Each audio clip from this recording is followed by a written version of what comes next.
वर्णिवेश रमणीय दर्शन मंदहास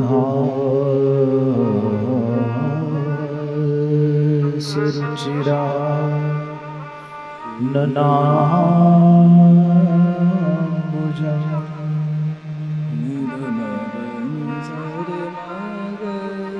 पूजिता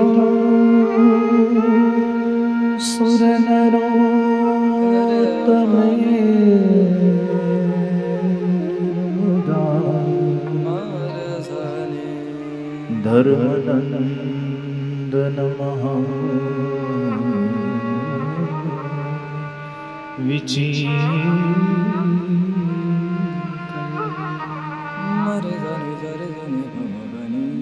હરે હરે. હવે આપણે તમે કથામાં ધ્યાન આપો. બાંધવા વાળાને બાંધવા દો, કારણ કે હવે છે ને બહુ લાંબો ઠેકડો મારવો છે.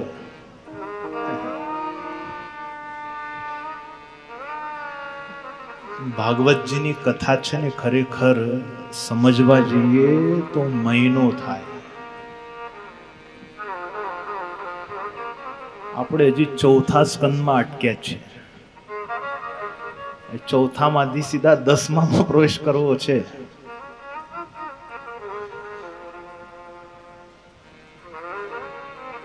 ભગવાન સદાશિવ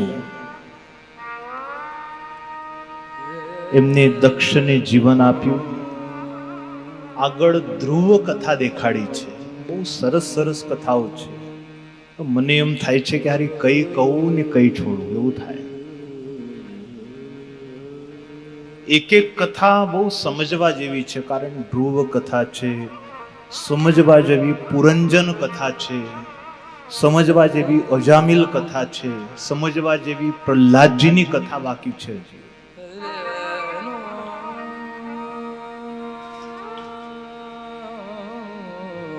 ધ્રુવજીને આખું જગત આજે યાદ કરે છે. બ્રહ્માજીના વંશમાં એટલે મનુ મહારાજના વંશમાં ઉત્તાનપાદ નામે જે એમના પુત્ર હતા, એમને ઘેર ભગવાન પ્રગટ ન થયા, પરંતુ એમના પુત્રને ભગવાને દર્શન દીધા. કારણ કે ભગવાને મનુ મહારાજને પહેલા જ વરદાન આપેલું કે હું તમારા વંશમાં પ્રગટ થઈશ, કા પ્રત્યક્ષ કા અપ્રત્યક્ષ. એટલે બ્રહ્માજીના પ્રપૌત્ર થાય ધ્રુવ. બ્રહ્માજીના મનુ, મનુ મહારાજના ઉત્તાનપાદ ને ઉત્તાનપાદના ધ્રુવ. હવે આ ઉત્તાનપાદ આ કથા કોની છે? ભાગવતજીમાં દરેક કથા છે ને આપણી છે. પછી એ અજામિલ હોય, એ આત્મદેવ હોય, કે પછી એ ઉત્તાનપાદ હોય. ઉત્ત એટલે ઊંચા, ઊંચા જેના પગ છે અને માથું જેનું નીચે છે એને કહેવાય ઉત્તાનપાદ. ગર્ભમાં આપણે કેવા હતા? ગર્ભમાં આપણે ઉત્તાનપાદ જ હતા. માથું નીચું હતું અને પગ ઉપર હતા. એટલે આ તો એક રૂપક છે, પરંતુ આ કથા આપણી જ છે. અને આપણને દરેકને બે પત્નીઓ છે. એકનું નામ છે સુરુચિ અને બીજીનું નામ છે સુનીતિ. આપણી ઈચ્છા પ્રમાણે કરવું એ સુરુચિ, અને શાસ્ત્રો કે પ્રમાણે કરવું એ સુનીતિ. સુનીતિ એ કલ્યાણનો માર્ગ છે અને સુરુચિ એ પતનનો માર્ગ છે. તો આપણે બે માંથી કયો માર્ગ પકડીએ કહો?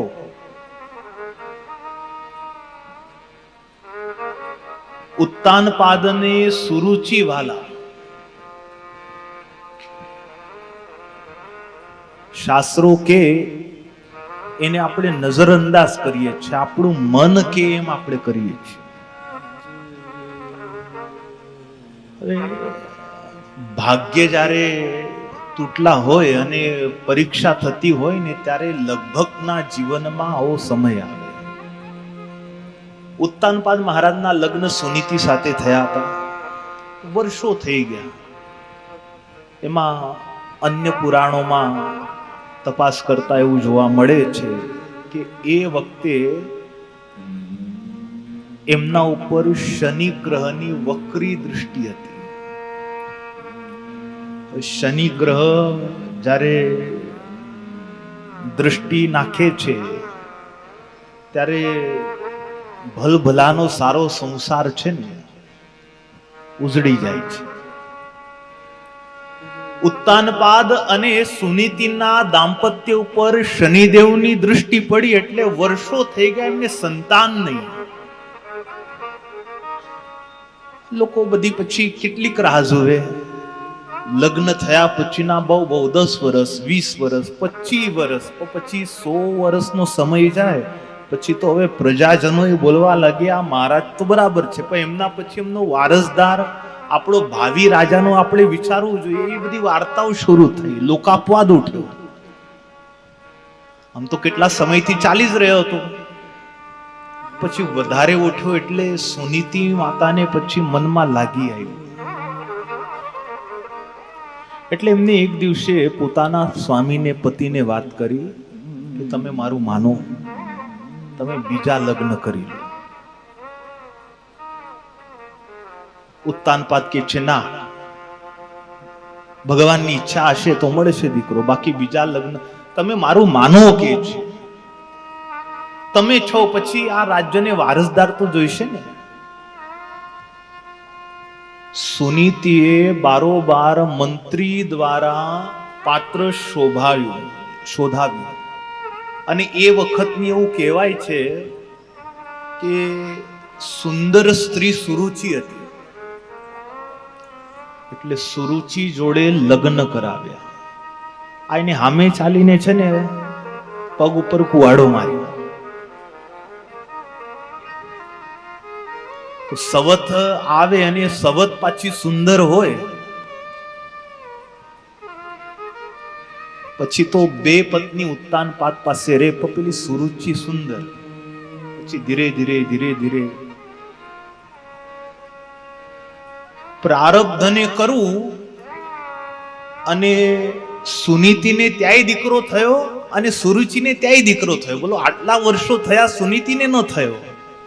હવે સુરુચિ સાથે લગ્ન થયા પછીના સમયે સુનીતિને ત્યાં પારણું બંધાવ્યું. એને ઘેર જે દીકરો થયો એનું નામ રાખ્યું ધ્રુવ અને સુરુચિને ત્યાં જે દીકરો થયો એનું નામ રાખ્યું ઉત્તમ. હવે આ ધ્રુવ એ રૂપક છે. જો શાસ્ત્રના સૂચન પ્રમાણે ચાલશો તો તમે ધ્રુવ સુખને પામશો. ધ્રુવ એનું સ્થાન ક્યારેય છોડતા નથી, ઉત્તર ધ્રુવ અને દક્ષિણ ધ્રુવ.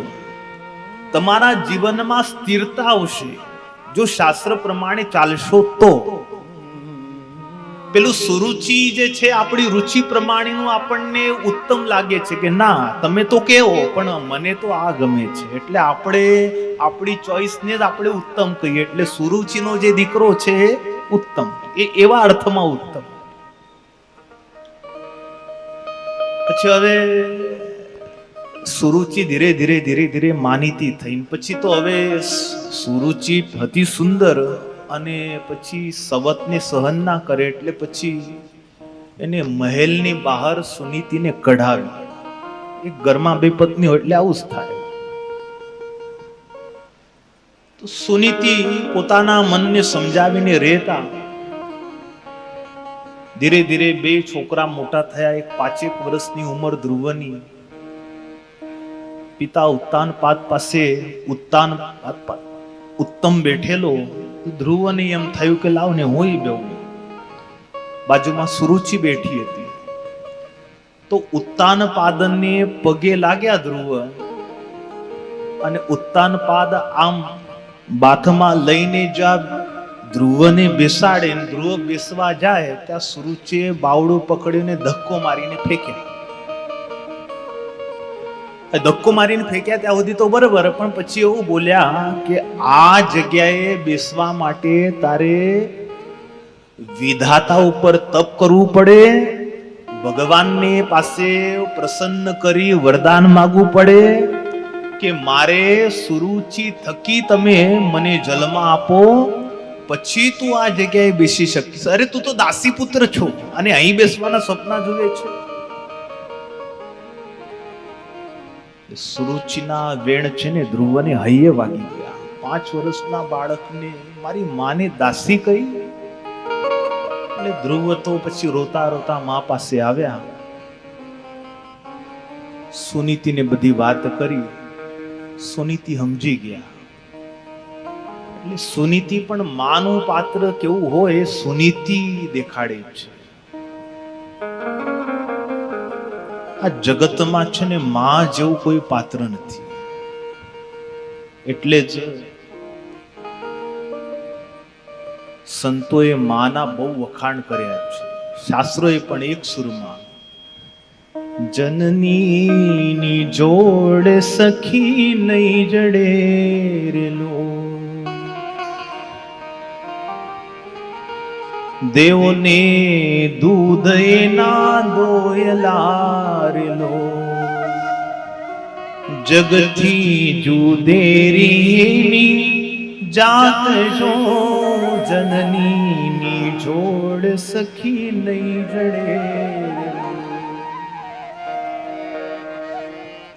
સુનીતિએ ધ્રુવને સમજાવ્યા કે બેટા તારી માએ હાચું તો કહ્યું, તારે એ રાજ સિંહાસન ઉપર બેસવું હોય તો તારે નારાયણને પ્રસન્ન કરવા પડે. ધ્રુવજી કે માં હું કરીશ ને પ્રસન્ન. અરે બેટા કે છે એટલું સહેલું નથી. નારાયણને પ્રસન્ન કરવા એ જ કામ સૌથી અઘરામાં અઘરું છે. તારે બહુ તપ કરવું પડશે, સહન કરવું પડશે, ખૂબ ભજન કરવું પડશે. ધ્રુવજીને તૈયાર કર્યા એ માડીએ. એક 5 વર્ષના એકને એક બાળકને માં આવી રીતે કઠન વચન કહી અને વનમાં જવા માટે પ્રેરિત કરે એ માં કેવી હશે. અને એટલા માટે એ માની પ્રશસ્તિ કરતા વૈરાગ્ય મૂર્તિ નિષ્કુળાનંદ સ્વામી જેવા એના ગુણ ગાય છે. હે ધન્ય માતા, હે ધન્ય ધન્ય માતા ધ્રુવતણી, જેને કયા કઠન વચન જી. હે ધન્ય ધન્ય માતા ધ્રુવતણી, જેને કયા કઠન વચન જી. ઉપદેશ આપ્યો એની પેરે લાગ્યો સંસારી ડોહાગજી. હે જનની જુઓ રે ગોપી ચંદની, પુત્રને પ્રેર્યો વૈરાગજી. વૈરાગ્ય મૂર્તિ એને હું લેવા દેવા.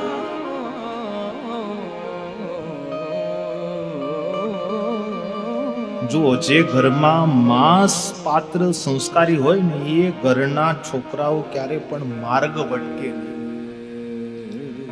એટલે માવડીઓને ખાસ અનુરોધ છે કે તમારે તમારું આચરણ બહુ સારું રાખવું.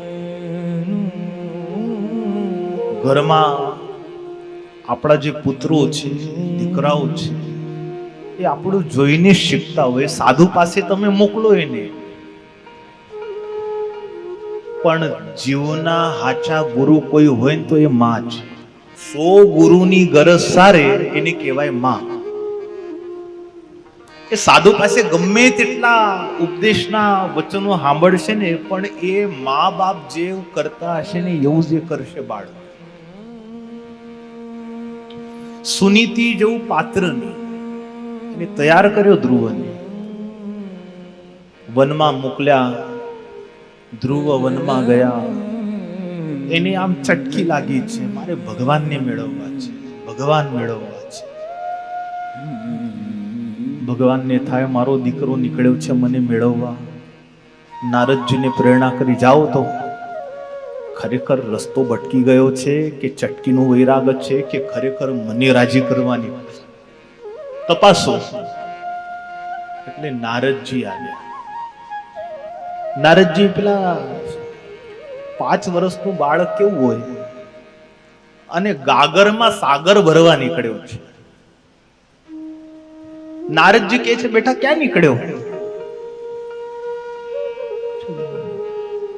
મુનિવર, મારે હરિને મેળવવા છે.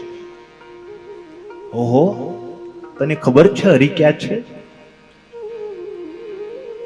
તો કે માએ એવું કીધું છે કે હરિ સર્વત્ર રહ્યા છે, પણ કોઈ એને બહુ પ્રેમથી ભજે છે ને ત્યારે હરિ પ્રગટ થાય છે.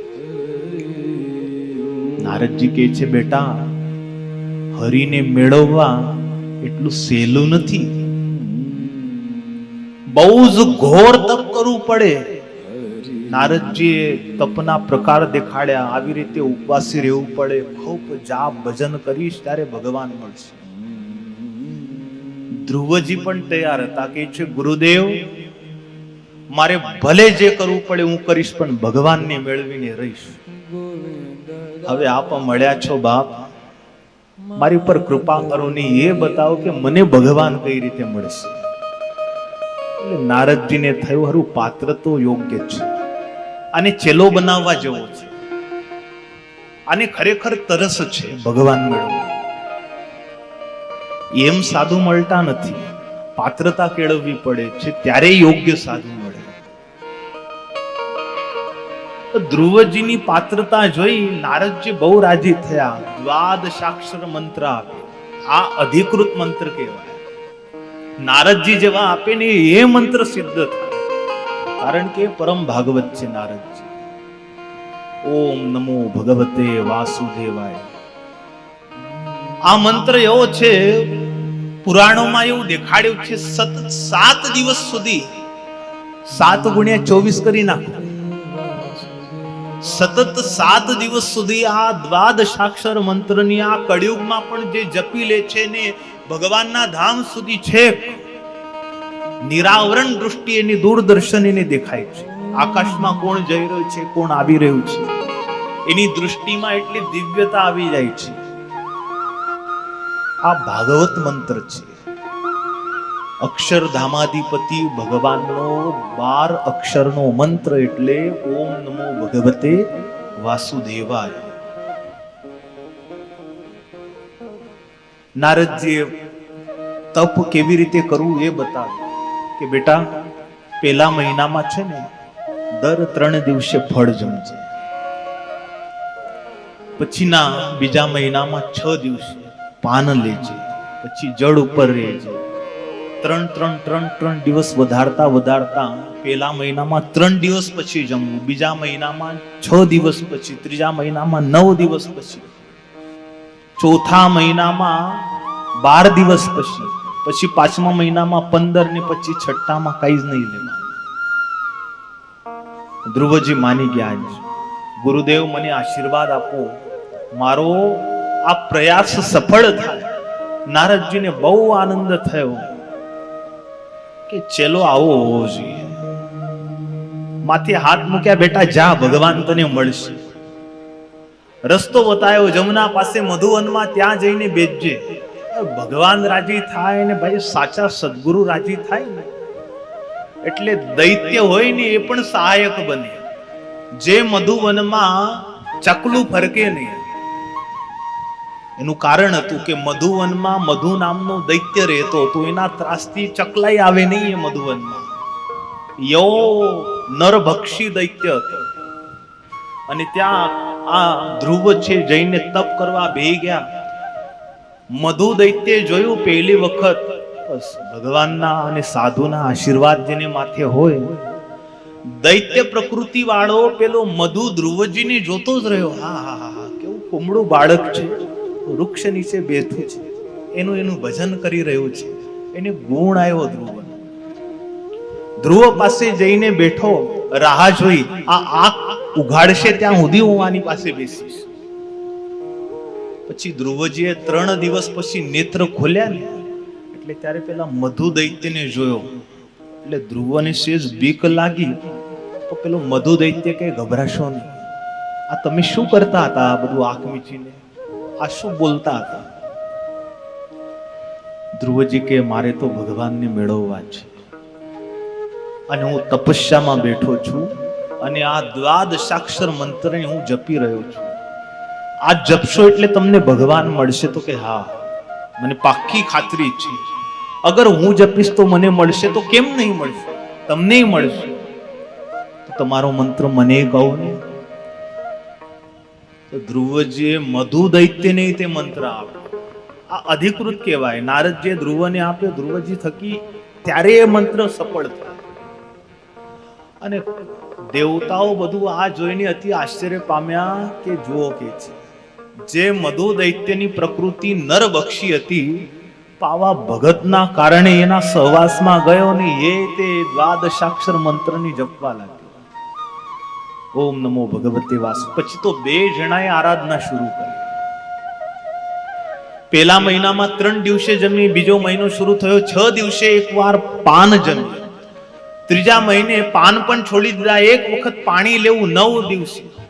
ચોથો મહિનો શરૂ થયો ત્યાં 12 દિવસે એક વખત થોડુંક જે કઈ ફૂલ જેવું હોય તો એ ખાઈને તપ કરવાનું.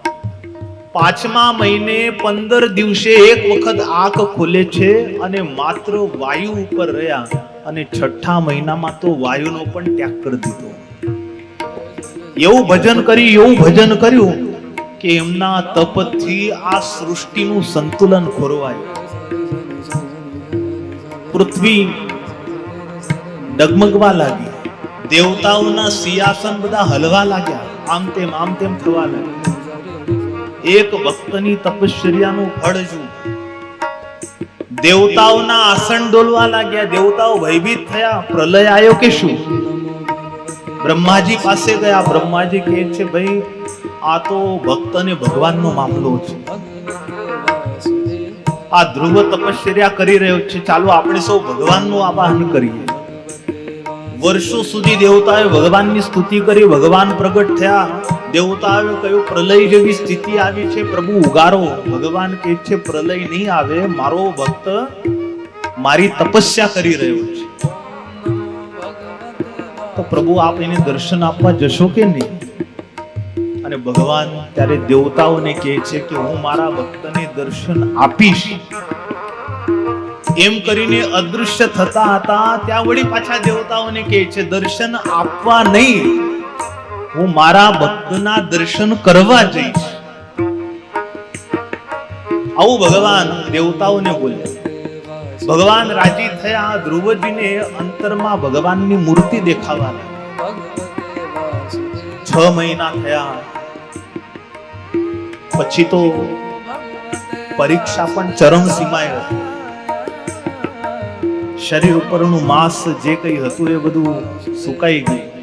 થોડું ઘણું માંસ હતું, એમાંય તે ગીધ જેવા પક્ષીઓ આવી અને એ માંસને ખાવા આવ્યા.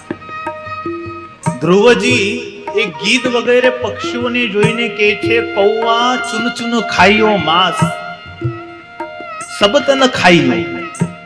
મારા શરીર ઉપર જેટલું માંસ છે ખાઈ જાવ કે છે બધું. કૌવા સબતન ખાઈયો ચૂન ચૂન ખાઈયો માંસ, પર દો નીના મત ખાઈયો હરિ મિલન કી આસ.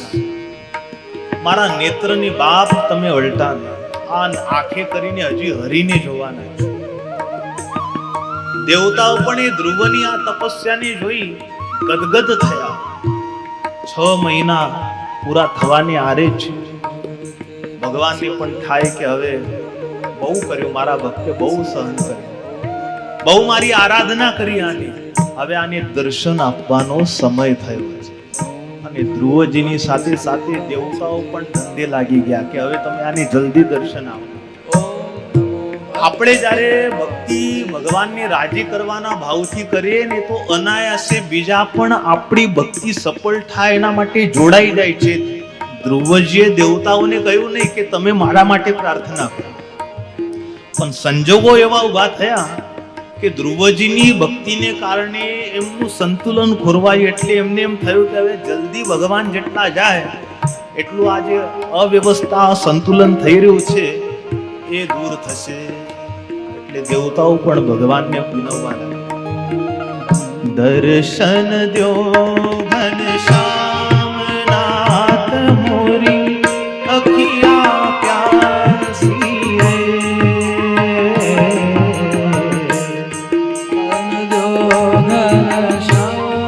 ઘનશ્યામનાથ મોરી અખિયા પ્યાસી રે.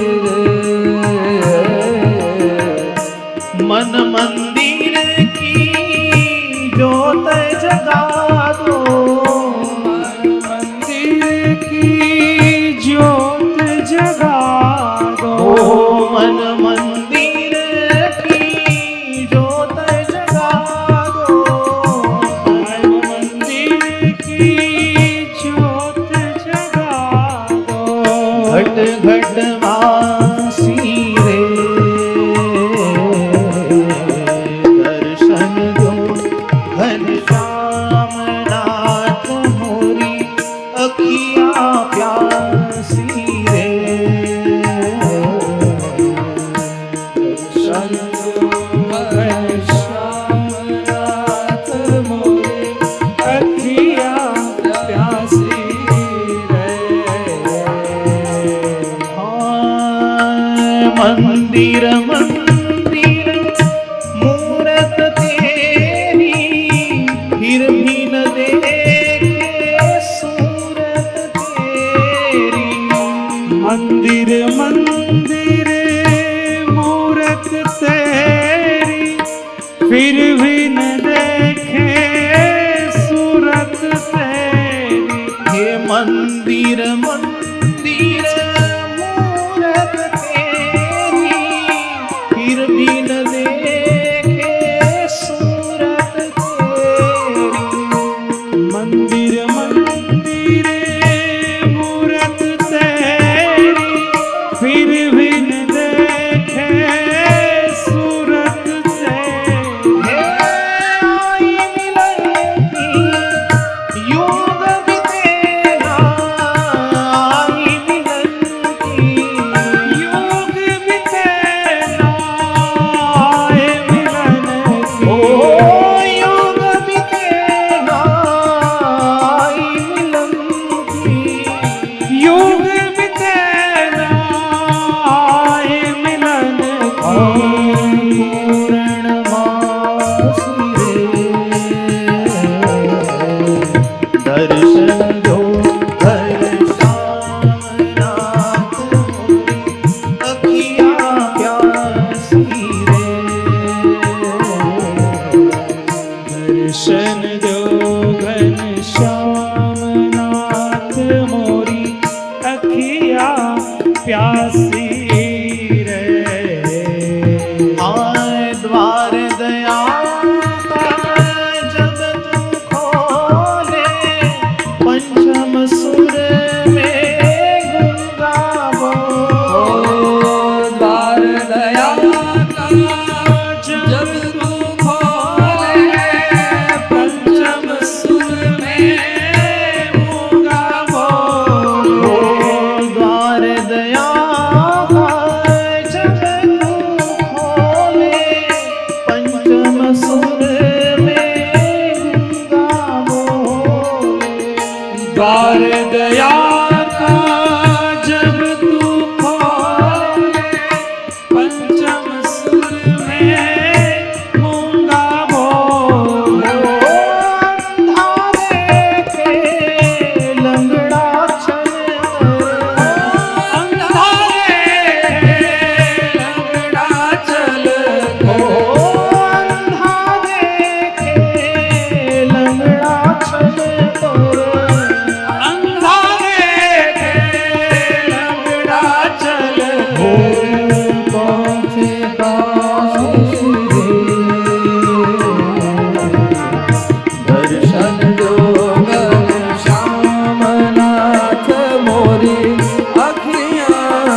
શિરે દર્શન દો ઘનશ્યામ દર્શન દો ઘનશ્યામ દર્શન દો ઘનશ્યામ.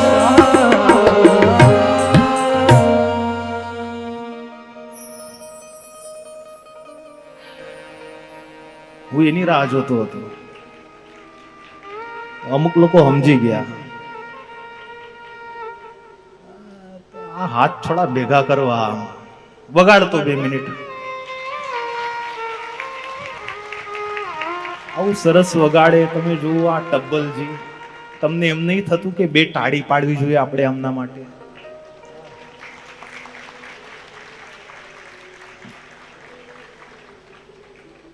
હવે આજે 4થો દિવસ થઈ ગયો. એ નિયમ એવો છે, ભાણું કેવું છે જમવાનું, એની ઓળખ થાળી ઉપરથી થાય. થાળી હોય એના ઉપરથી જમવાની ખબર પડે કે આજે મેનુ કેવું છે, એની ઓળખ એના ઉપર. સાડી હોય, સાડી નહીં સાડી, એની રાજી કરવા હોય તો શું કરવું પડે? ભલા માણસ, તમને ખબર નહીં? સાડી જ આપવી પડે ને. સાડીને રાજી કરવા સાડી, અને આવા મંચ ઉપરના કલાકારોને રાજી કરવા તાળી.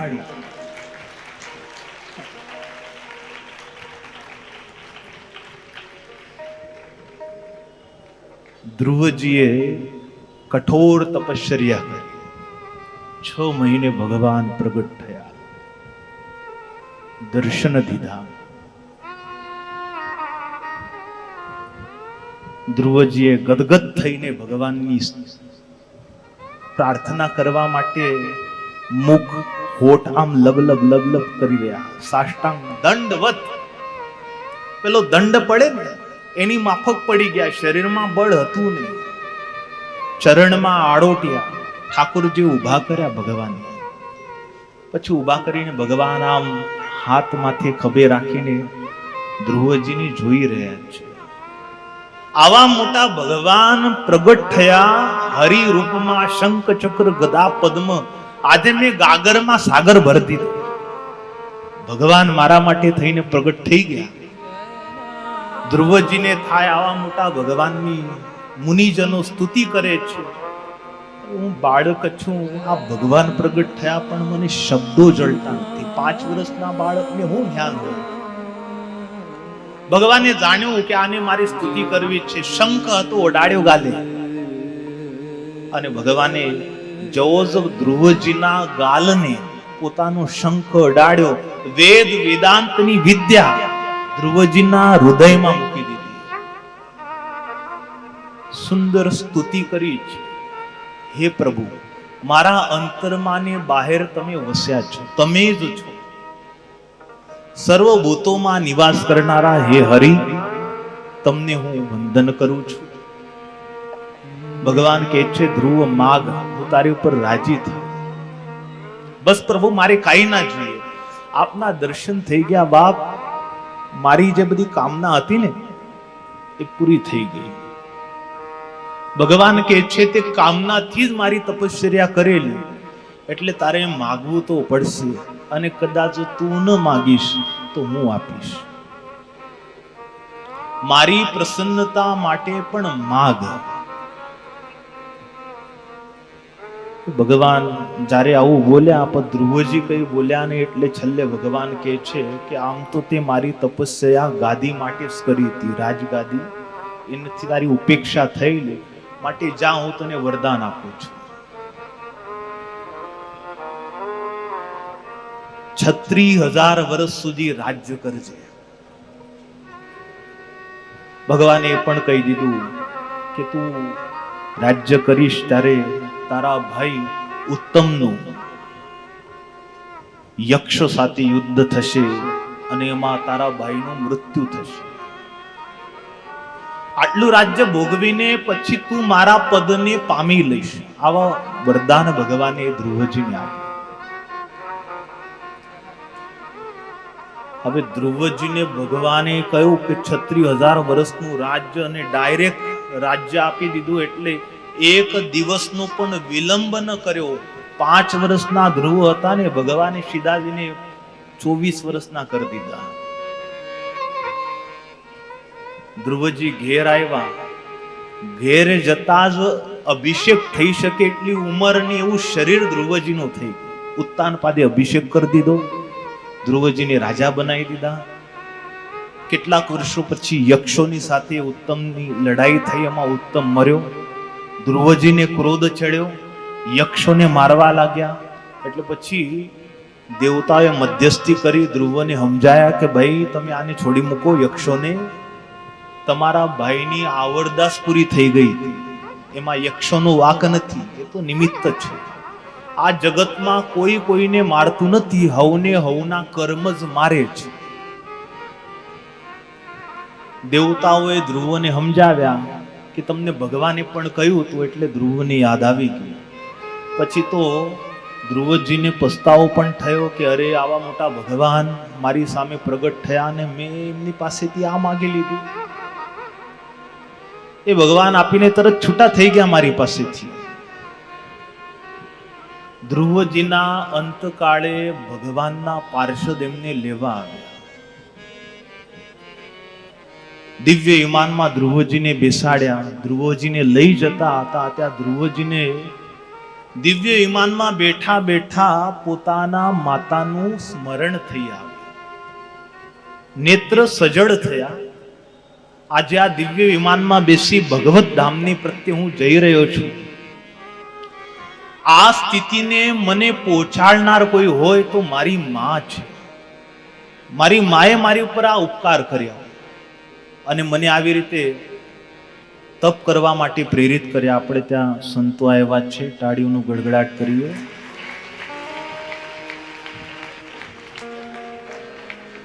હરે ભગવાનના પાર્ષદો સમજી ગયા એટલે ધ્રુવજીને કહે છે ભગત તમે ચિંતા ના કરશો, આગળ જે વિમાન જઈ રહ્યું છે ને એમાં તમારા માતુશ્રી જઈ રહ્યા છે.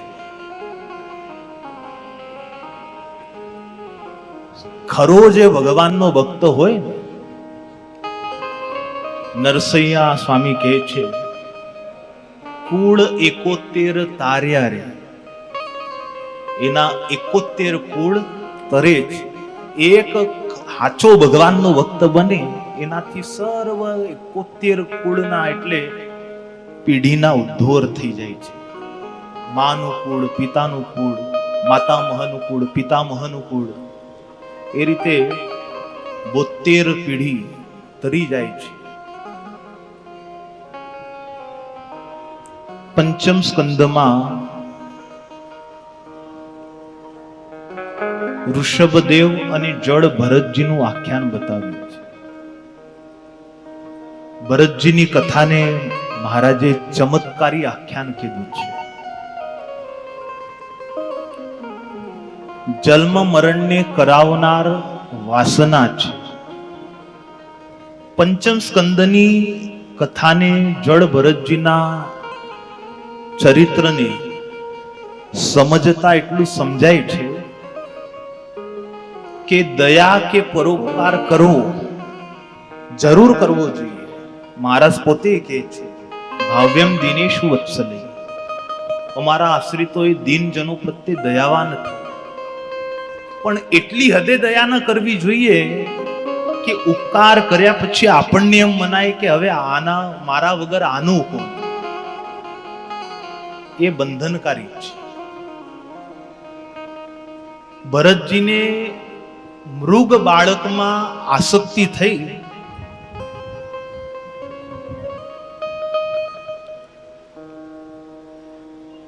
સંધ્યા કરતા હતા, રાજપાટ છોડીને આવેલા, પણ પેલી મૃગલીનું બાળક જન્મ્યું અને પૂરમાં તણાતું હતું. એ જોઈને દયા આવી ગઈ, એને આશ્રમમાં લઈ આવ્યા, એની કેર કરે, એના માટે લીલું ઘાસ લાવે. સંધ્યામાં બેઠા હોય, રમતું રમતું આવે, ઘોડામાં આવીને બેસી જાય. 3 સંધ્યા ભરતજી કરતા એમાંથી આ મૃગ બાળકના કારણે એક ગઈ, બીજી ગઈ, એક રહી ખાલી ત્રીજી. તો ત્રીજી સંધ્યા પણ કરવા બેસે ત્યારે પેલું મૃગ બાળક આવે અને ભરતજીની આજુબાજુ આમ અડીને ભરતજીને એના અવાજમાં પુકાર કરે. એ સંધ્યા પણ ભરતજીની નહીવત જેવી થઈ. આપણને હારું કડ્યામાં આવતું નથી. કોક આપણને સ્નેહ આપનારો મળી જાય ને એટલે આપણે ભગવાનને ભૂલી જઈએ. કોક આપણી સાથે આત્મીયતા કરે ને એટલે આપણે પછી ભગવાનને ભૂલી જઈએ. અમેરિકામાં શું પોઝિશન છે? ઘરના લોકો બધા જોબ કરતા હોય, ધંધો કરતા હોય, પેલા બિચારા ઘરડિયા ઘરમાં એકલા રહેતા હોય, એને કોઈ બોલવા વાળું હોય નહીં, ટાઈમ કાઢવા વાળું હોય નહીં, એટલે નવરા બેઠા બેઠા મગજ છે ને ખલાસ થાય. પછી એ લોકો કૂતરા પાડે. અને અમેરિકાના કૂતરા ભાગશાળીઓ મસ્ત કારમાં ફરે, એને નવડાવે, શામ્પૂથી નવડાવે. આપણા ભારતમાં છે ને ઘણા લોકો શામ્પૂ નહીં નાતા હોય. અમેરિકાના કૂતરા ભાગશાળી, શામ્પૂથી નવડાવે, જાત જાતના એના માટે પેલું હવાથી વાળ સુકવવાનું મશીન હોય. આ તો અમે જોયું છે. એટલે ઘણા લોકોએ 4 વ્હીલ જોઈ નથી આપણે ત્યાં. હાલું ત્યાં મર્સિડીસમાં બારીમાંથી મસ્તક બહાર કાઢીને જીપ ભાંભળતું આમ બધાને આમ દેખાય. એમ થાય કે હારું આ દેશમાં કૂતરાય કેટલા ભાગશાળી છે. માણસને છે ને આત્મીયતા કોક બોલવા માટે જોઈએ, નહીં તો એનું મગજ છે ને પછી બેકાર થાય. અને એમાં કોક જો એને એવી રીતે વાત કરવાવાળું મળી જાય એટલે પછી જીવ છે ને એમાં જ એકરસ થઈ જાય. એને એમ થાય કે આની સાથે મારે હારું બને છે. ભરતજીએ આટલું મોટું ભારતનું ચક્રવર્તી રાજ્ય મૂકી દીધું અને વનમાં આવ્યા પછી એને પેલા મૃગ બાળક પ્રત્યે એમ થઈ ગયું કે મારા વગર આનું કોણ, આ મારો પરિવાર છે, એવું એને મનાઈ ગયું. અને એમાં એક દિવસે મૃગો ટોળામાં પેલું બાળક જતું રહ્યું. પછી ભરતજી બહુ વિભળ બની ગયા, શોધવા લાગ્યા. પેલું તો જતું જ રહ્યું. હવે ભગવાન બોલાયા અને એનો ધ્યાસ લાગ્યો. ક્યાં ગયું હશે? કોઈ વાઘ વરુ જેવા પશુ ખાઈ તો નહીં ગયા હોય. મારું બાળક બહુ કુમળું કોમળ હતું. બધી જાત જાતની બધી ચિંતાઓ થવા લાગી. બરાબર માળા હાથમાં લઈને પેલું મૃગ બાળક યાદ આવે અને એમાં જ એમની આવરદા ખૂટી ગઈ. મૃગ બાળકના ચિંતનમાં પ્રાણ છૂટી ગયા. એટલે પછી યમ યમ વાપી સ્મરણ ભાવમ ત્યજ્યત્યંતે કલેવરમ તમ તમય વૈતિ કોંતેય સદા તદ્ભાવ ભાવિત. અંતકાળ હોય અને આ જીવને જેનું ચિંતવન થાય એના જ ભાવને આ જીવ પામે છે. આપણે જે જગ્યાએ બેઠા છે અહીંના ઘણા બધા લોકો ઘોઘા જાન પરણાવવા ગયેલા ને પાછા ફરતા હતા. એમને આ હવેલીમાં વાસના રહી ગઈ, અરે આપણે ડૂબી રહ્યા છે, આનું શું થશે, અહીં કોણ રહેશે? તો આયા પછી મર્યા પછી પણ અહીં ટોળકી સાથે આવ્યા. તો હારું એ વખતે મહારાજ હતા ને મુક્તાનંદ સ્વામી હતા. તો જે ભાવને યાદ કરીને આ જો દેહ છોડે છે એ જ ભાવને પામે છે. મહારાજ વચનામૃતમાં કહે છે ગમે તેવો પાપી હોય પણ એને અંતકાળે જો સ્વામિનારાયણ એવા નામનું સ્મરણ થઈ આવે તો પણ એ જીવનું કલ્યાણ થાય છે. હવે સ્વામિનારાયણ અંતકાળે પાપીને યાદ આવે કેમ, એ પ્રશ્ન છે. જાગતા આવી રીતે સ્વભાવમાં આયા હો અને ભજન કર્યું હોય તો અંતકાળે સ્વામિનારાયણ યાદ આવે. જેમ પેલા દાદા દીવાને સ્વામિનારાયણ ના ભગવાનના 2 સંતોને રોટલા આપેલા દીક્ષામાં અંતકાળ આવેલો, તે અંતકાળે યમરાજા લેવા આવેલા યમદૂતો, તે એને બધું પેલું દેખાવા લાગ્યું. જીવનભર જે જે કર્મ કર્યા હતા એ બધા દેખાવા લાગ્યા. એમાં એને પેલી સ્લાઇડો ફરી રહી હતી. એમાં એક દિવસે બે કોઈ એવા સાધુ આવ્યા હતા, એને મેં રોટલા આપેલા જોડીમાં. એ દૃશ્ય યાદ આવી ગયું અને બસ ત્યાં બે સાધુ આવીને ઉભા રહી ગયા. યમદૂતો પેલા સાધુને કહે છે, ભાઈ તમે જાઓ અહીંથી, આ જેવું અમારો છે. તો કે આને કોઈ દિવસ ભક્તિ તો કરી નથી. તો કે એને મહારાજ પોતે એ સાધુના રૂપમાં આવ્યા, કે છે અમારા સાધુને એને રોટલા જમાડ્યા છે. જીવનમાં એવું કંઈક કર્યું હોય તો અંતકાળે યાદ આવે. મૃગ બાળકમાં આસક્તિના કારણે બીજો જન્મ મૃગ થવું પડ્યું. ત્રીજા જન્મમાં બ્રાહ્મણને ઘેર પાછા પ્રગટ થયા, જન્મ લીધો. એ વખતે જડતા રાખી.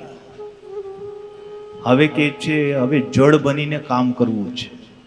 બહુ હોશિયાર થવા ગયો, એમાં મૃગ થવું પડ્યું.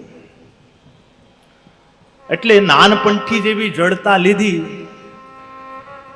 કોઈ કામ હરખું કરે નહીં. માતા પિતાને ખબર પડી ગઈ કે આનો ઉપલો માળ ખાલી છે. પછી તો ઘરમાં મોટા ભાઈના લગ્ન થયા. ભરતજી કામ ચીંધે. ભરતજીને પેલા તો જે ભાભી હતા ને એને એમ હતું કે મારા દેર બહુ હારા હશે, બુદ્ધિવાળા હશે, એટલે ઘરનું કામ સોંપે. ભરતજી કરે, કેટલુંક રાખે. પછી જમવા બેસાડે. ભરતજીને પરાણે દેવર નવું લગ્ન થયેલું એટલે દેવરને જમવા બેહાડે. પેલા દિવસે 4 રોટલી પીરસી, 4 જમી ગયા. એટલે ભાભીને થયું કે ભરતજીને કદાચ આના કરતા વધારે ખોરાક લાગે છે. બીજે દિવસે 6 પીરસી, 6 જમી ગયા. ત્રીજે દિવસે 8 પીરસી, 8 જમી ગયા. ચોથે દિવસે 12 રોટલી પીરસી, 12 જમી ગયા. 5મે દિવસે 15 રોટલી પીરસી તો એ જમી ગયા. ભરતજી કે આ વખતે કઈ બોલવું જ નહીં. 8-10 દિવસ થયા અને એની જે ભાભી છે એના ભાઈ પતિને કહે છે, જુઓ તમે આને કઈ કામ ધંધે લગાડો, તમે કમાશો, તમે કમાઈને મરી જશો ને હું આને જમાડતા મરી જઈશ. ખેતરમાં પક્ષીઓને વારવાનું કામ સોંપ્યું. ત્યાં પક્ષીઓ આવીને ચરતા હતા. એને જોઈને રાજી થયા. લ્યો રામ કી ચિડિયા રામ કા ખેત, ખાઓ ચિડિયા ભર પે. હું વારનારો કોણ? રામનું ખેતર છે, આ ચિડિયા કે છે આ ચકલી બધી એની છે, હું વારવાળો કોણ? ખાય છે. ભાઈઓએ જોયું કે આ તો આય કામનો નહીં, રખોપું આને હરખું કરતા નહીં આવડતું. તગેડી મૂક્યો. જા કે છે ભાઈ તું તારી રીતે વ્યવસ્થા કરી લે. ભરતજી કે છે હારું થયું, છૂટ્યા. જળતા રાખી ભગવાનને પામવા માટે નીકળ્યા. આગળ રહુગણને ઉપદેશ કર્યો. પંચમ સ્કંદમાં ગ્રહોની ખગોળ વર્ણન કર્યું છે ને છેલ્લે યમપુરીનું વર્ણન કર્યું છે. પંચમ સ્કંદને વિરામ આપ્યો છે. પંચમ સ્કંદમાં વાસનાને કારણે આ જૂને જન્મ મરણ થાય એ કથા દેખાડી. અંતે યમપુરીની કથા દેખાડી. એટલે પરીક્ષિત યમપુરીનું વર્ણન સાંભળીને ભી ગયા કે છે આવું દારૂણ દુઃખ. કે છે ગુરુદેવ આ યમપુરીના દુઃખથી છૂટવાનો કોઈ ઉપાય ખરો? આ યમપુરી છે ને એ ધોબી ઘાટ છે. કપડા મેલા થાય ને તો મેલા કપડા આપણે આપણા હાથે ધોઈએ તો સારી રીતે ધોવાય. પછી આપણે આળસી જઈએ અને ધોબી ઘાટે એને મોકલીએ ધોવા તો શું થાય? ધોબીઓ કેવું ધોવે? એ તો ધોકાથી ધોખાવે બરાબર. એ કઈ જુએ નહીં કે આના બટન ભાંગશે કે ફાટશે, બધું જુએ નહીં, ધબધબાવે બરાબર. તો આપણા કર્મનું જે પ્રાયશ્ચિત્ત છે આપણે કરીએ તો બહુ સારું, નહીં તો પછી યમપુરી તો છે જ, એ ધોબી ઘાટ છે. ત્યાં પછી કપડા બરાબર ધોવાય. શુકદેવજી કહે છે કે રાજા, આનાથી છૂટવા માટેનો એક સરસ ઉપાય ને એવો સાબુ છે, એ છે હરિનામ. ગુરુદેવ, આ તમે વાત કરો છો એ ખાલી તમારી વાત કરો છો કે પૂર્વે આવું કોઈ બન્યું છે બી ખરું કે હરિનામથી કોઈ યમપુરીથી છૂટ્યો હોય તો કે છે ને? અને પછી શુકદેવજીએ અજામિલ આખ્યાન સંભળાવ્યું. અગસ્ત્ય ઋષિ ઠાકોરજીની સેવા કરતા હતા, ચંદન ઘસતા હતા ને ત્યાં ભગવાનના નામનો મહિમા કહી રહ્યા હતા ને એ જગ્યાએ શુકદેવજી કે હું હતો અને ત્યાં મેં જે આ વાત સાંભળી હતી અજામિલની, એ આખ્યાન તને કહું છું. વાતની પ્રામાણિકતા કહે છે કે આ વાત હું મારી કરતો નથી. અગસ્ત્ય ઋષિ જેવા ઋષિના મુખથી સાંભળીને, એ પણ ક્યારે ઠાકોરજીની સેવામાં ચંદન ઘસી રહ્યા હતા એ વખતે એમને આ વાર્તા કરેલી. એટલે આ વાતનું પ્રમાણ છે કે ભગવાનના નામથી અજામિલ જેવો તરીકે. હવે કથા તો બહુ મોટી છે, પણ કથાનો સાર એટલો જ છે કે ભગવાનનું નામ નિરંતર લેવું. પરમેશ્વરના નામથી આપણા જે બધા દુષ્કૃતો છે એ બળે છે. એવું કહે છે કે પાપમાં પણ એટલી શક્તિ નથી કે આપણને પાપી બનાવે અગર મુખમાં ભગવાનનું નામ હોય. પુરાણોમાં એક પ્રસંગ એવો દેખાડ્યો કે એક યવન બહિર દિશાએ ગયેલો અને બહિર દિશાએ બેસતો, બસ બેસીને પ્રવૃત્ત થાય ને એટલામાં પાછળથી એક સુવર આવ્યું અને એને માથું મારીને પાડ્યો. કોઈ ઝાડે બેસતો હોય ને પાછળથી ભૂંડ આવે ને મારે એટલે કેવી રીસ ચડે. હતો યવન અને ભૂંડે આવીને માથું માર્યું એટલે પડ્યો હેઠે. એટલે ખીજ ચડી અને એને બોલવું હતું હરામખોરને મારા. કારણ કે એ લોકોમાં હરામ છે ને ભૂંડ. હરામખોરને મારા આવું બોલતો હતો ને હરામ બોલાયું ને ખોરને મારા. આ બે બાકી રહી ગયા ને પ્રાણ પખેરું ઉડી ગયું. વ્યાસજી કહે છે હરામખોરને મારા આ બોલવું હતું, પણ હરામમાં રામ શબ્દ આવ્યો ને એ રામ નામના ઉચ્ચારે કરીને પણ એનું હારું થયું. વસ્તુ સ્થિતિ જ્ઞાનની અપેક્ષા નથી રાખતી. ભગવાનનું નામ તારે જ છે, બહુ લેવું, લેવાય એટલું લેવું. આ જગતમાં કમાણી કરવા જેવું કોઈ હોય ને તો એ ભગવાનનું નામ છે. લેવાય એટલું લેવું, હાલતા ચાલતા બોલતા ખાતા પીતા. અરે એમને એમ લો ને, કઈ વાંધો નહીં. અને કોક અધર્મી જેવું હોય, દુર્જન હોય, એની સામે જઈને ભટકાઈને એને કહેવાનું નારાયણ, સ્વામિનારાયણ. ભલે ને એની રીત ચડે, એના કાને એક વખત નાખી દેવું ના. ભગવાનનું નામ તારનારું જ છે. કરણને તમે હાથ અડાડો તો શોટ લાગવાનું જ છે. એ એમ નહીં જુએ કે આને જાણીને લગાડ્યો કે અજાણતા લગાડ્યો. ઝેર ખાશો એટલે એની અપેક્ષા નહીં રાખે કે આને જાણીને ખાધું કે અજાણતા ખાધું. એ મારવાનું જ કામ કરશે. એમ ભગવાનનું નામ છે ને તારવાનું જ કામ કરશે. ભગવાનના નામથી પાપ બધા બળે છે. આપણા પુણ્ય પ્રગટ થાય એટલે આપણને ભગવાનના ચરણે રતિ થાય. બહુ જને નામ સ્મરણ કર્યું હોય ને એને જ ભગવાનના ચરણે રતિ થાય. ખૂબ ટેવ પાડવી આ ભજનની. બીજું બધું કરતા હો પણ નામ લેવાની ટેવ પાડવી. હવે આ નામ સ્મરણનો તો એવો મારે સબ્જેક્ટ વાલો છે કે 7 દિવસની તો એની કથા થાય. સમયની આપણી પાસે તકલીફ છે. આજે ને આજે કૃષ્ણ જન્મ કરવો છે. અહીં 6ઠા સ્કંદને પૂરો કરી 7મા સ્કંદમાં પ્રહલાદજીનું આખ્યાન બહુ સરસ દેખાડ્યું છે. ધ્રુવજે કામનાથી ભગવાન ભજ્યા, પ્રહલાદજે કામના વગર ભજ્યા. ધ્રુવ ઉપર ભગવાન રાજી થયા, પ્રહલાદ ઉપર રાજી થયા. ધ્રુવજીને વરદાન આપ્યું 36,000 વર્ષનું. પ્રહલાદજીએ કોઈ કામના રાખી નહીં, એને રાજ્ય આપ્યું એક કલ્પન. કામના વગર ભજો, નિરપેક્ષ ભાવથી. માન અપમાન, પ્રાપ્તિ હાનિ, સુખ દુઃખ આને સહન કરો અને ભગવાનનું ભજન કરો. એ વાતની ખુશી રાખવી કે ભગવાન બજાઈ રહ્યા છે. બસ બીજું કઈ મળે કે ન મળે પણ આનો સંતોષ. ભગવાનની કથા સંભળાઈ રહી છે, ભગવાનનો સંબંધ થઈ રહ્યો છે, એ વાતથી સુખી રહેવું. પ્રહલાદજીએ કોઈ કામના રાખીને ભગવાને પરાણે ને એક કલ્પનું રાજ્ય આપ્યું. એક કલ્પ એટલે નાનું રાજ્ય ના કહેવાય.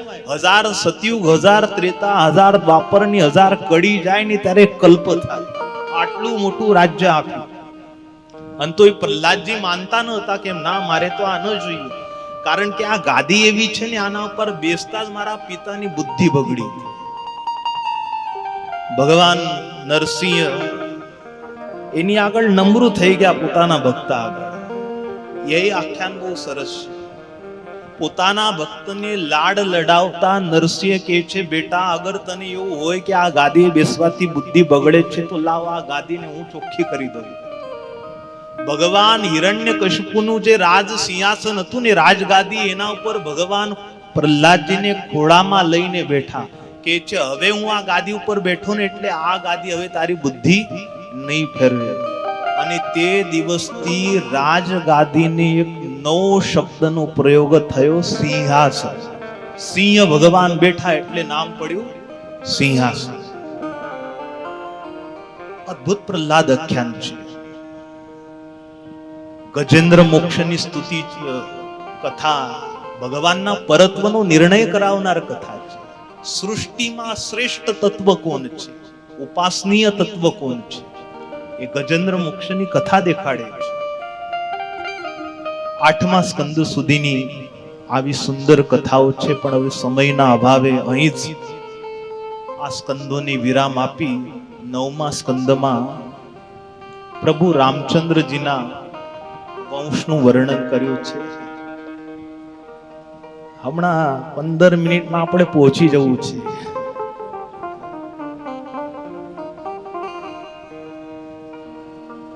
નવમા સ્કંદની અંદર સૂર્યવંશમાં થયેલા રાજાઓની કથા દેખાડી. સુકન્યા ચવન ઋષિ એમના પ્રસંગથી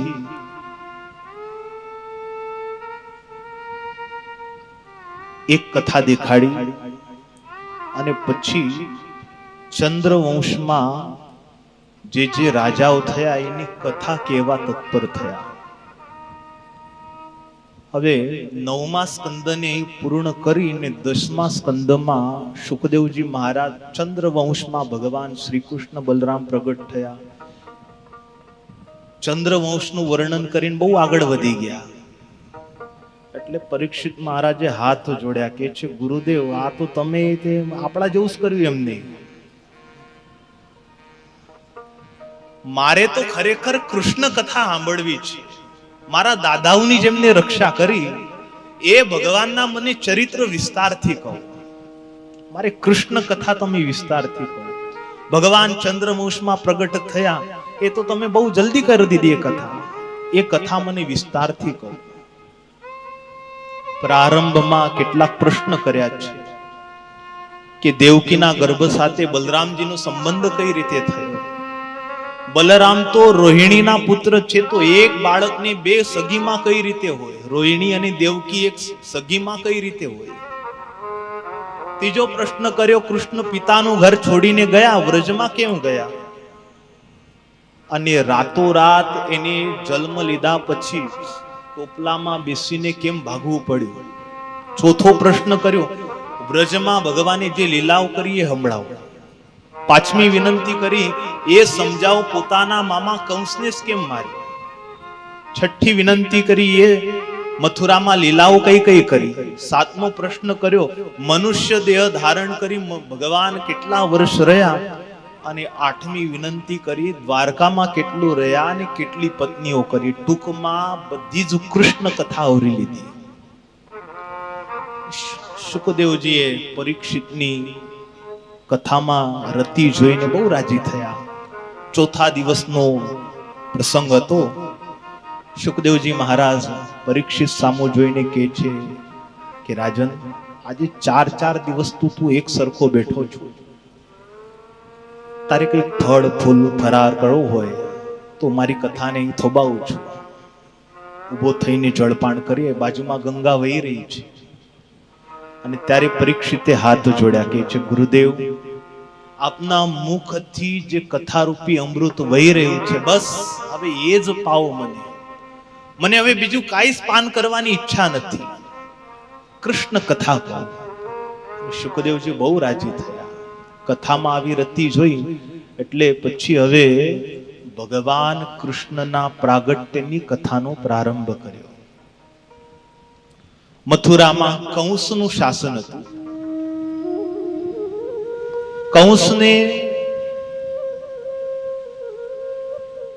દેવક રાજાના પુત્રી દેવકી એમના બેન થાય એનામાં બહુ પ્રીતિ. બેન દે નહીં એને કહેવાય બેન.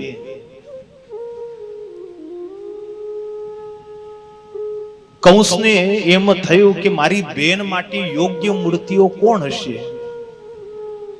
હવે એ ચિંતા એના માતા પિતાને એ કેદમાં પૂરીને એ ચિંતા કરી રહ્યો છે કંસ. દેખાવનો આ ધર્મ છે. બધા ઉપર નજર ફેરવી ત્યારે વસુદેવજી ઉપર એમની નજર સ્થિર થઈ કંસની, કે છે મારી બેનને માટે વસુદેવ જેવું કોઈ પાત્ર નથી. વસુદેવ ધર્માત્મા છે. એટલે એક દિવસે વસુદેવજીને એકાંતમાં કંસે બોલાવ્યા છે અને બહુ નમ્ર થઈને એને વિનંતી કરી, કે છે વસુદેવજી, મારે તમને તમારી પાસે એક યાચના લઈને આવ્યો છું. મારી બેન ઉંમર લાયક થઈ છે, પરણવા લાયક થઈ છે, તમે એનું પાણી ગ્રહણ કરો. વસુદેવજી કહે છે, ભાઈ હું તો પરણેલો છું અને તમે ક્યાં હવે ફરી મારે લગ્નમાં પ્રવૃત્ત કરે છે. મારા પહેલા લગ્ન થઈ ગયા છે. તો કહે છે, મહારાજ મારી ઉપર એટલી કૃપા કરો, મારી બેનનું તમે પાણી ગ્રહણ કરો. આટલી મારી વિનંતી તમે સાંભળી લો. કંસે બહુ આજીજી કરી અને વસુદેવજીને થયું, લાવને હવે આનું પાછું કઈ નક્કી ના હોય. કંસથી તો આખી મથુરા પરિચિત હતી. સરખું ચાલે ત્યાં સુધી ચાલે, માથું ફરે ત્યારે શું કરશે એનું કઈ નક્કી નહીં. અમુક લોકો એવા હોય છે, એનો પ્રવાહ ચાલતો હોય ને ત્યારે એ પ્રવાહમાં તણાઈ જવું સારું. તો વસુદેવજી માની ગયા અને એના લગ્ન થયા વસુદેવ દેવકીના. કંસને બહુ આનંદ હતો. બેનના લગ્નમાં ભરપૂર તૈયારી કરેલી. પછી જાન વળાવવાની થઈ ત્યારે કંસ પોતે એમના રથનો સારથી બન્યો. ભગવાનને આ મંજૂર ન થઈ કે હું જેમને ઘેર પ્રગટ થવાનો છું એમના રથનો સારથી આ કંસ બનશે તો હું એને કઈ રીતે મારી શકીશ. એટલે રથમાં કંસ સારથી તરીકે બેઠો ખરો. નગરીથી થોડોક બહાર રથ ગયો. મથુરાવાસીઓ પણ કંસની આ વાતથી એને દુહાઈ દેતા હતા, વાહ કે છે આનામાં હો દુર્ગુણ છે પણ બેન પ્રત્યેનો પ્રેમ તો છે. પોતે સારથી બન્યો કે છે. પછી તો થોડોક આગળ રથ ગયો અને ભગવાને આકાશવાણી કરી. આકાશવાણી દ્વારા કંસને ચેતવ્યો કે હે મૂર્ખ, જે વસુદેવ દેવકીનું તું રથ હાકી રહ્યો છે એના 8મા ગર્ભથી તારું મૃત્યુ થશે. અને આજા કંસે સાંભળ્યું ત્યાં કાન ચમક્યા. એટલે લગામ હતી ને, રથ ચાલતો તો ખેંચવા, લગામ ખેંચી નીચે ઉતરી ઘોડાઓને ઉભા રાખ્યા. ઉતાવળો આવ્યો અને માં દેવકીનું છોટલું પકડી જ્ઞાનમાંથી ખડગ કાઢી અને વિધિ સામે અટ્ટહાસ્ય કરતો કહે છે, દેવકી જ નહીં રહે તો દેવકીનો આઠમો આવે ક્યાંથી? મારવા તૈયાર થઈ ગયો. અત્યાર સુધી જે બેનને આવો લાડ લડાવતો હતો એ જ કંસ મૃત્યુના ભયથી કેવો સ્વાર્થી જેવું હોય છે, પોતા ઉપર આવી ગયો, મારવા તૈયાર થાય. વસુદેવજીને ભારે મૂંઝવણ થઈ. વસુદેવજી વિચાર કરવા લાગ્યા કે આ ખરેખર મારશે, આનું કઈ નક્કી નહીં. એટલે વસુદેવજી હાથ જોડ્યા કે છે, મહારાજ તમારા બેન છે અને સ્ત્રી છે, સ્ત્રી હત્યાનું પાપ શા માટે માથે લો છો? અને એમાંય તમારા બેન છે. તમારે દેવકી થકી ભય નથી, દેવકીના આઠમા થકી ભય છે. હું તમને વચન આપું છું, મારા દાંપત્યમાં જે પુત્રો થશે બધા જ તમને આપી દઈશ. કંસને વસુદેવના વચન ઉપર વિશ્વાસ હતો કે આ ખોટું નહીં બોલે. જે રથ હાકીને મથુરાની બહાર ગયેલો એ જ રથમાં પાછો વસુદેવ દેવકીને બંદી બનાવીને પાછો લઈ આવ્યો. નગરવાસીઓ પણ ચોકી ગયા કે અરે હમણાં તો હજી રથ લઈને ગયો ને હવે બંદી બનાવીને લઈ આવ્યો. આનું કઈ નક્કી જ નહીં, ઠેકાણું જ નહીં. શું કરશે? પોતાના સુખોનો જાતે જ નાશ કરે એને કહેવાય કંસ. કારાગૃહમાં બંનેને કેદ કરી દીધા. સમય જતા વસુદેવ દેવકીજીના દાંપત્યમાં પ્રથમ પુત્રનો જન્મ થયો. એટલે વસુદેવજીએ સમાચાર મોકલ્યા કે જાઓ ભાઈ તમારા મહારાજને ખબર કરાવો કે અમારે દીકરો. દેવકીજીને વસુદેવ સમજાવે છે કે દેવી આપણા પ્રારબ્ધમાં જ આવું છે અને આપણો આત્મો કોઈ સાધારણ ગર્ભ નથી. પરમેશ્વર જો આપણે ત્યાં પ્રગટ થતા હોય તો તમારે આ બલિદાન આપવું જ પડશે. માં દેવકીનું હૈયું ચાલતું નહીં, પરંતુ એ ભગવાન જો આઠમા આવતા હોય એ વાતના સંતોષે કરીને માં દેવકીએ બાળકને આપ્યું. વળી વળી છાતી સરખું ચાપે, મન માનતું નથી, પણ વસુદેવજીએ એ બાળક દૂત પાસે મોકલાવ્યું. કંસ પાસે લઈ ગયા. કંસ આવ્યો, કંસે જોયું હાથમાં પેલું કુમળું બાળક. એને જોઈને કંસને એમ થઈ ગયું કે આનાથી મને ભય નથી, પેલો બાળક છે આ, લઈ જાઓ કે છે પાછું, મને આનાથી ભય નથી. પાછું મોકલાવ્યું.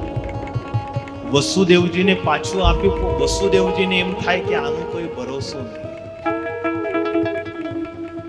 કંસના હૈયામાં દયા જાગી એટલે પછી દેવતાઓની ચિંતા થઈ કે આને જો દયા જાગશે તો ભગવાન આવવામાં વિલંબ કરશે. એટલે દેવતાઓના સૂચના પ્રસારણ મંત્રી નારદજીને તૈયાર કર્યા. તમે જાઓ અને કઈક આને ઉપદેશ કરો. નારદજી આવ્યા. નારદજીનું બધે સ્વાગત થાય. કંસે એમને ગુરુ માનતા. નારદજી આવ્યા એટલે કંસે આતિથ્ય કર્યું. આવો આવો ગુરુ, આવો આવો, સ્વાગત છે આપનું. આજો આયા. કૃષ્ણ બહુ ઉતાવળો થઈ રહ્યો છે આવવા માટે.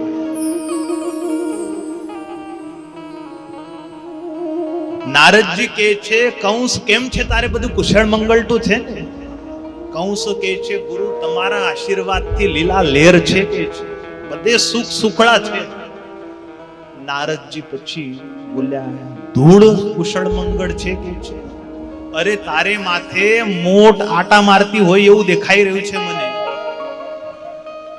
અને પછી કંસે દુખણા લીધા. હા ગુરુદેવ શું કરું, આકાશવાણી જ્યારથી થઈ છે ને ત્યારથી તો માત્ર બસ દેવકીના આઠમા ગર્ભનું જ ચિંતન થાય છે. શું તો ઊંઘ આવતી નથી, ખાવાનું સુખ આવતું નથી, શું કરું? નારદજી કહે છે મેં એવું સાંભળ્યું અમને ત્યાં એક દીકરાનો જન્મ થયો. હા ગુરુદેવ.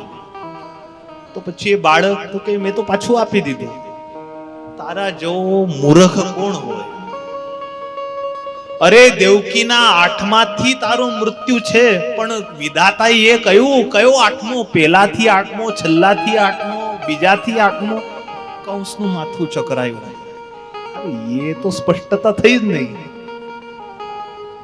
અને વધારે એને ગૂંચવણમાં નાખવા એક પુષ્પની 8 પાખડી પાણીમાં ફરતી મૂકી અને દરેક પાખડી 8મી હોઈ શકે એવું સિદ્ધ કરાવી દીધું.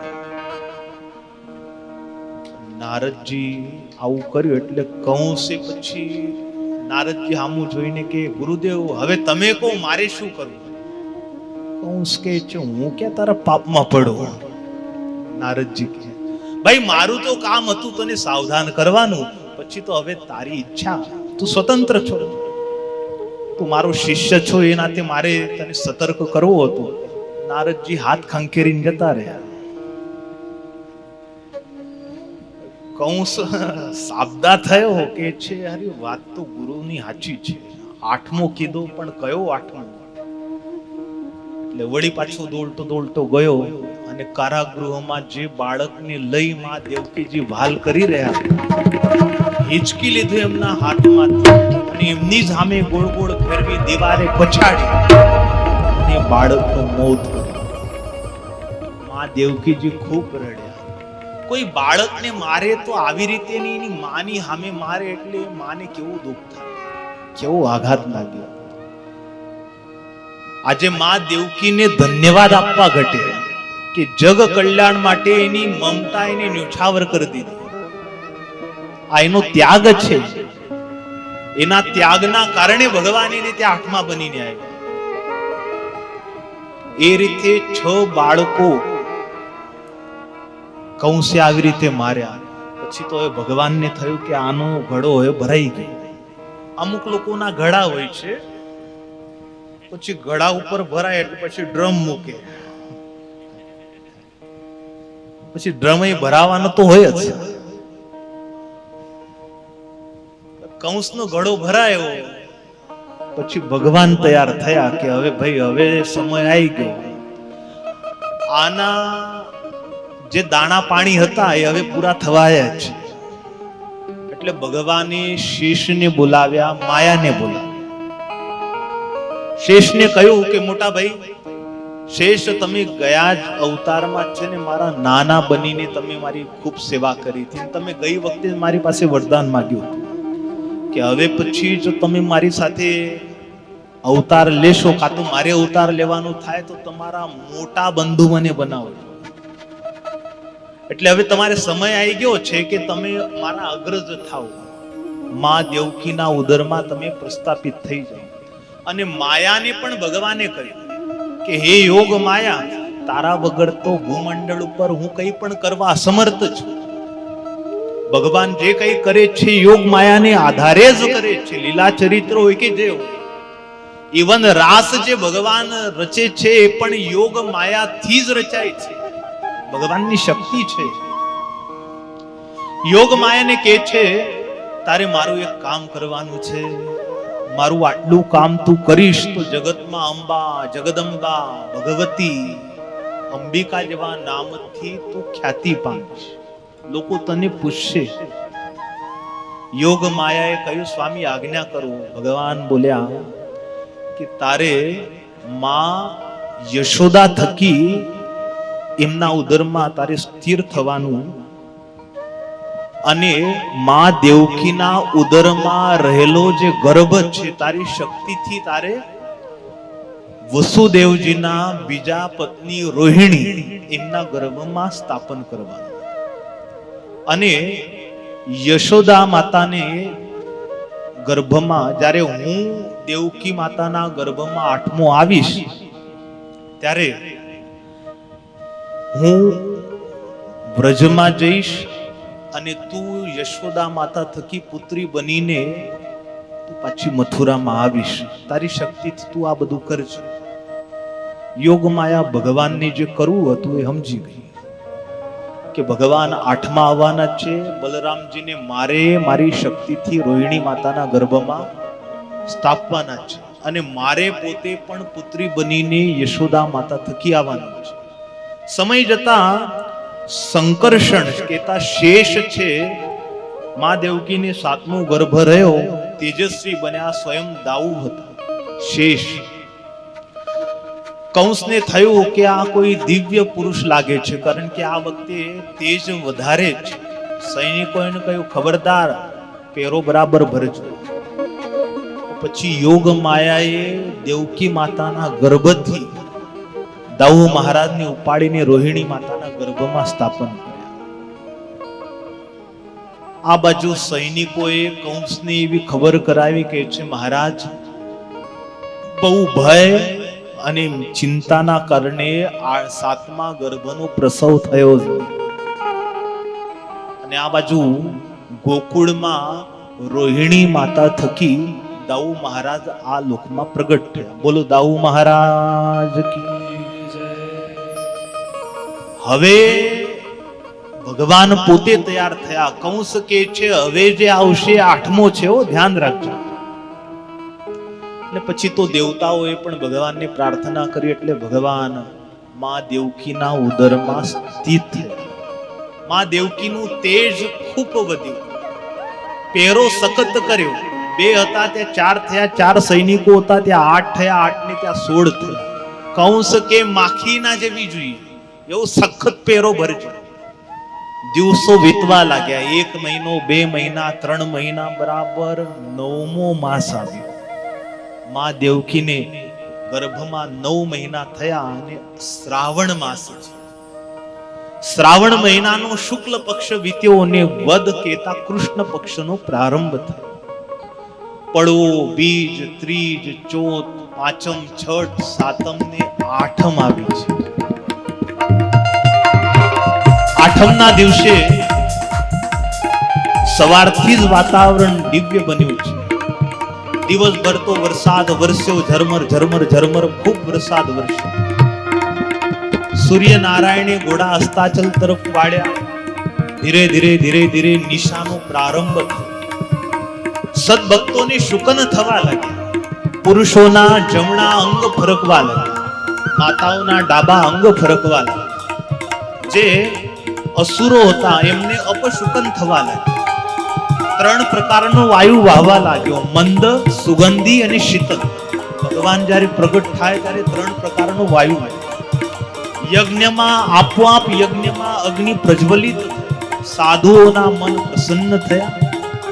કંસને વધારે ચિંતા થઈ. ધીરે ધીરે ધીરે ધીરે રાતના 8, 9, 10, 11 ને 12 વાગે તરફ ગઢાળની સોઈ જાય. આકાશમાં દેવતાઓની ગર્દી માતી. દેવતાઓએ ભગવાનને પ્રાર્થના કરી કે પ્રભુ હવે તો પ્રગટ થાઓ. સત્યાત્મક કહીને ભગવાનની સ્તુતિ કરી અને બરાબર રાત્રિના 12 વાગ્યા. જે મોહરાત્રિમાં આખું મથુરા સૂતું છે, ફક્ત 2 જ જણા જાગતા હતા, વસુદેવ અને માતા દેવકી. રાત્રિના 12 ને બરાબર ઘડિયાળની સોય પહોંચી અને ભગવાન પ્રગટ થયા. બોલ કૃષ્ણ કનૈયા કી જય. ભગવાન ચતુર્ભુજ રૂપે પ્રગટ થયા.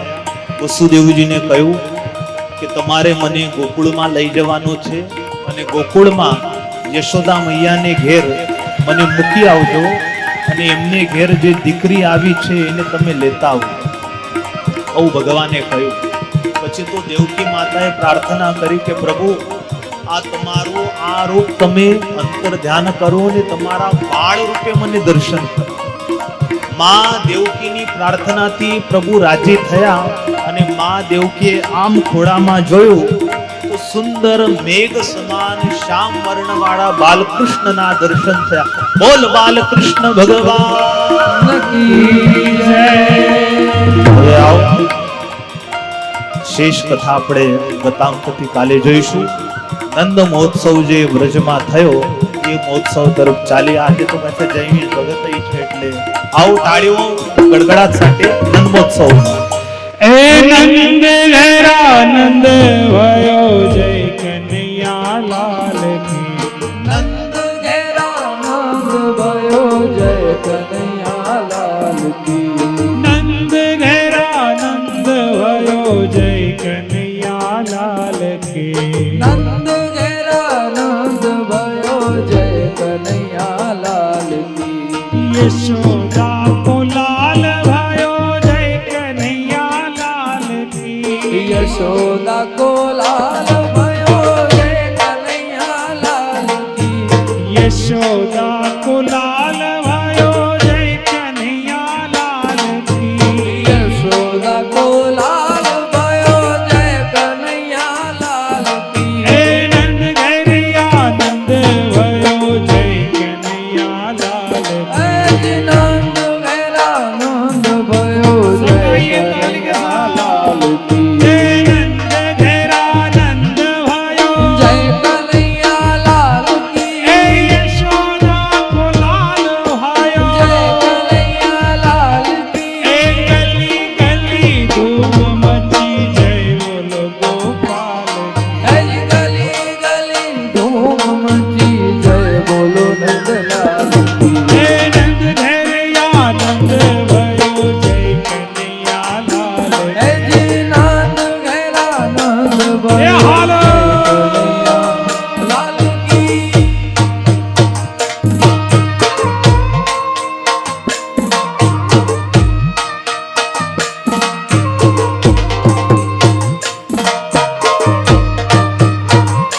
बाय बाय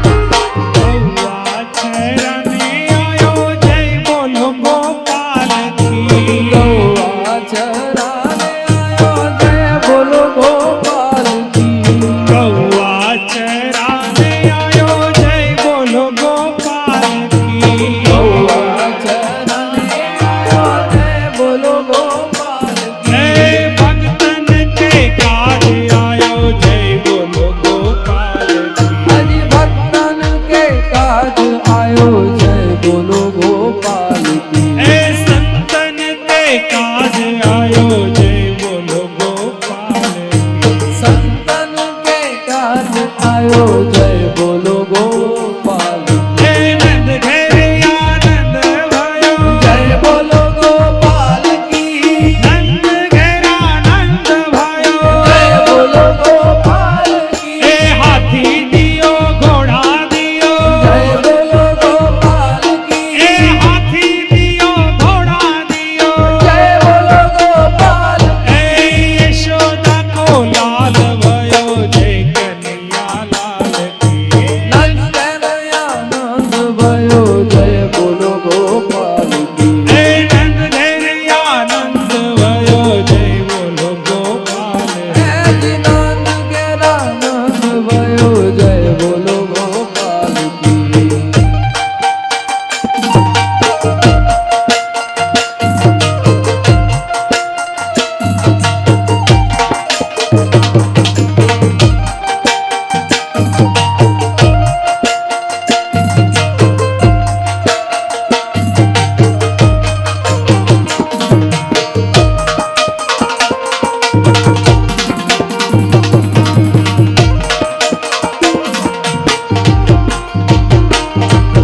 गली गली धूम मची जय कन्हैया लाल की गली गली धूम मची जय कन्हैया लाल ए गली गली धूम मची जय कन्हैया लाल की गली गली धूम मची जय कन्हैया लाल की ए बाल बाल नाच आज जय कन्हैया लाल की बाल बाल साथ आज जय कन्हैया लाल की ए बाल बाल नाच आज जय कन्हैया लाल की बाल बाल नाच आज जय कन्हैया लाल की ए नंद घरिया नंद भयो जय कन्हैया लाल की ए यशोदा को लाल भयो जय कन्हैया लाल की ए गोकुल में आनंद भयो जय कन्हैया लाल की है जी गोकुल में आनंद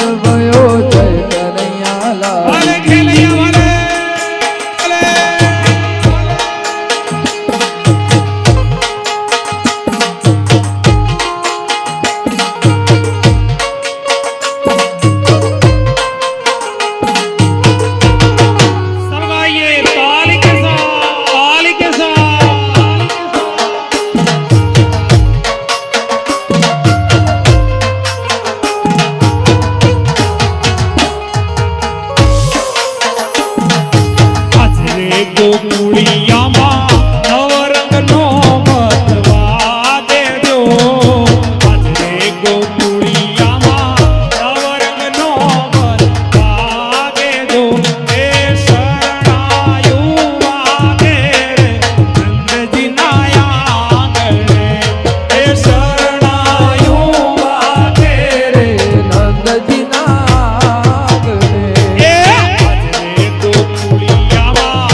ભરીને ઊભી વાદની નાળ જો, કળશ ભરીને ઊભી વાદની નાળ જો, એ તરિયા તોરણ બાજા ગંગજીના આંગણે, એ તરિયા તોરણ બાજા ગંગજીના આંગણે, એ આજને ગોકુળિયામાં નવરંગનો વાગે જો, એ શરણાયું વાગે રે ગંગજીના આંગણે, એ શરણાયું વાગે રે નંદજીના આંગણે.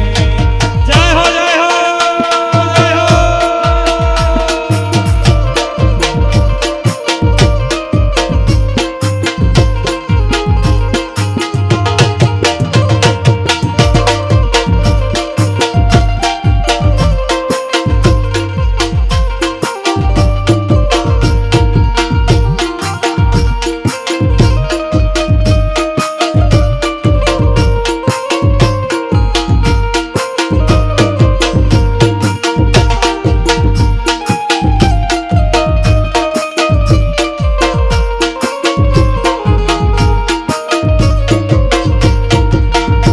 અહીંથી સંતોએ બધા હરિભક્તોને પ્રસાદ આપી દીધો. હવે બધા હરિભક્તો હાથ ઉપર કરી દો, જેટલા અહીંયા હાજર છે બધા.